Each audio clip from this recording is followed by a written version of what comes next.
Et si la famille que vous pensiez connaître n'était en réalité qu'une façade soigneusement entretenue, cette histoire révèle les silences qui séparent, les exclusions invisibles et la force tranquille d'une femme qui décide enfin de reprendre son récit. Restez jusqu'à la fin, car vous ne devinerez jamais comment le silence peut devenir la plus belle des victoires. J'ai grandi en croyant que la famille passait toujours avant tout. Lorsque ma petite sœur s'est fiancée, j'étais sincèrement heureuse pour elle, jusqu'au jour où les invitations ont été envoyées et que mon nom n'apparaissait pas sur la liste. Quand j'ai demandé pourquoi, ma mère m'a regardée avec ce sourire froid et répété « Il vaut mieux que tu ne viennes pas, Élise, tu gâcherais l'ambiance ». J'ai ri doucement, faisant semblant que cela ne me blessait pas. Mais à l'intérieur, quelque chose s'est brisé. Ils voulaient une famille parfaite en apparence, sans la personne qui n'avait jamais correspondu à leur moule. Alors je suis restée silencieuse. Je n'ai pas discuté. Je n'ai pas supplié. Au lieu de cela, j'ai commencé à préparer quelque chose qu'ils ne pourraient jamais ignorer. 2 mois plus tard, alors qu'ils partageaient encore des photos filtrées du mariage en ligne, le mien est devenu viral. Ma liste d'invités n'était pas seulement locale, elle était mondiale. Et quand ma mère a vu qui était assis au premier rang, elle s'est évanouie. Je m'appelle Élise Laurent et j'ai grandi dans une famille qui semblait parfaite vue de l'extérieur. Grande maison, sourire poli, carte de Noël coordonnée, tout ressemblait à un rêve. Mais en dessous, je me sentais toujours comme la pièce supplémentaire qui ne s'emboîtait pas dans le puzzle. Mes parents, surtout ma mère, accordaient une grande importance aux apparences. Ma petite sœur, Valérie, était leur enfant chéri, charmante, élégante et naturellement sociable. Moi, j'étais plus réservée, concentrée sur mes études et ma carrière. Maman avait l'habitude de plaisanter en disant que j'étais la sérieuse, mais je percevais toujours une pointe de déception dans sa voix. Pourtant, je les aimais. À chaque dîner familial, chaque anniversaire, je me présentais avec des cadeaux, des efforts et de l'amour. Je pensais que cela comptait pour quelque chose, mais l'amour dans notre famille avait ses conditions, l'obéissance, la conformité et le silence. J'ai appris à sourire malgré le malaise, à faire semblant que tout allait bien, même quand je me sentais invisible. Quand Valérie s'est fiancée, je me suis dit que c'était ma chance de réparer les choses, de faire partie de quelque chose de beau pour elle. Je ne réalisais pas alors que cet événement briserait enfin l'illusion que j'avais défendue toute ma vie. Les fiançailles ont eu lieu pendant un dîner familial. Valérie s'est levée, rayonnante, montrant un diamant si gros qu'il scintillait même sous la lumière tamisée du lustre. Mes parents ont applaudi. Papa semblait fier à en exploser. Tout le monde a acclamé. Tout le monde sauf moi. Pas parce que je n'étais pas heureuse, mais parce que j'étais stupéfaite. Elle ne m'avait rien dit. « Élise, tu n'es pas excitée ?» a demandé ma mère, remarquant mon silence. « Si, je le suis. » ai-je répondu rapidement, forçant un sourire. « Félicitations, Valérie, il est parfait pour toi. » Valérie m'a serrée dans ses bras avec cette chaleur fraternelle qu'elle réservait aux moments publics, chuchotant « Tu m'aideras à tout organiser, n'est-ce pas ? Tu as si bon goût. » Cette petite phrase a allumé quelque chose en moi. Être que, enfin, je pourrais appartenir. J'ai commencé à rédiger des idées, des lieux, des fleurs, des thèmes. J'ai même créé un tableau Pinterest ce soir-là. Mais au fil des jours suivants, j'ai réalisé qu'il n'avait pas vraiment besoin de moi. Chaque fois que j'offrais quelque chose, il disait « Oh, nous avons déjà choisi » ou « La famille du fiancé de Valérie a un organisateur ». À la fin de la semaine, mes messages dans le chat familial restaient sans réponse. Je faisais comme si de rien n'était, pensant qu'ils étaient simplement occupés. Mais au fond de moi, je sentais un mur silencieux se construire entre nous. Les jours sont devenus des semaines et les discussions sur le mariage de Valérie ont envahi la famille. Ma mère m'appelait parfois, mais seulement pour me parler des essayages, des dégustations ou de la liste des invités. Elle ne disait jamais « Tu devrais venir ». Pourtant, j'essayais de rester impliquée. J'envoyais des idées pour les centres de table, l'éclairage, même une playlist. Chaque fois, je recevais la même réponse polie. « Merci ma chérie, mais nous avons déjà décidé. » Ce n'étaient pas les mots qui faisaient mal. C'était le ton, cette façon douce et distante de me repousser sans le dire directement. Je restais assise dans mon appartement, faisant défiler les photos de groupe familial. Valérie essayant des robes, papa serrant la main du fiancé, maman versant des larmes de joie, et je n'apparaissais dans aucune. Quand j'en ai parlé une fois, maman a dit « Oh ma puce, tu travailles toujours, nous ne voulions pas te déranger. » J'ai souri, j'ai dit que c'était bien, puis je suis allée me coucher tôt ce soir-là, fixant le plafond, me demandant quand j'étais devenue l'étrangère dans ma propre famille. Le lendemain matin, je me suis réveillée avec un nouveau chat de groupe familial intitulé « Semaine du mariage ». Je n'y étais pas incluse. Je ne l'ai découvert que lorsqu'une cousine m'a envoyé par erreur une capture d'écran.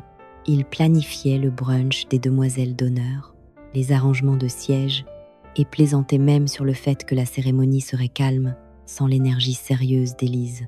Cela m'a frappé fort. Quand j'ai envoyé un message à maman à ce sujet, elle a répondu « Oh ma chérie, c'est juste pour la logistique, rien de personnel. » Je voulais la croire, mais la logistique incluait apparemment tous les membres de la famille, sauf moi. Ce soir-là, j'ai mis en sourdine le chat de groupe dans lequel j'étais, celui qu'ils avaient cessé d'utiliser. Mon téléphone est resté silencieux, comme ma place dans leur vie. Pourtant, je me suis convaincue que c'était juste un mauvais alignement. Les familles font des erreurs, n'est-ce pas? C'est ce que je me répétais jusqu'à ce que les invitations soient envoyées. Tout a commencé quand une collègue qui connaissait Valérie via les réseaux sociaux a dit nonchalamment « Alors, quand est ton vol pour le mariage ?» Mon estomac s'est noué. « Quel vol ?» Oh, elle ne t'a pas envoyé d'invitation? Le lieu est Venise. Venise, ma ville de rêve, celle dont j'avais toujours parlé de visiter. Ce soir-là, j'ai vérifié à nouveau la boîte aux lettres. Vide. J'ai appelé ma mère. Elle a décroché après la 3e sonnerie. « Maman, je n'ai pas reçu l'invitation. » Il y a eu une pause, puis sa voix calme et répétée « Oh, Élise, c'est juste que la liste d'invités est serrée et la famille du fiancé de Valérie a beaucoup de proches. » Je suis restée silencieuse, serrant mon téléphone. Elle a continué doucement. « Tu comprendras, ma chérie. C'est mieux ainsi. » « Mieux pour qui ?» voulais-je crier, mais au lieu de cela, j'ai murmuré « Bien sûr, maman, comme tu veux. » Elle m'a remercié d'être mature. Ce mot « mature » sonnait comme une punition. 1 semaine avant le mariage, je suis allée rendre visite à mes parents. La maison était remplie de rires, de robes et de fleurs. Mais quand je suis entrée, l'air a changé. Trop calme, trop poli. Maman m'a prise à part. « Élise, s'il te plaît, ne sois pas contrariée. » « Contrariée ? Vous faites comme si je n'existais pas. » Elle a soupiré. « Tu gâcherais l'ambiance. Tu sais comment tu es. Si sérieuse, toujours à juger. C'est le jour spécial de Valérie et nous ne pouvons pas risquer de tension. » Je me suis figée. « Tu penses que je gâcherais son mariage ?»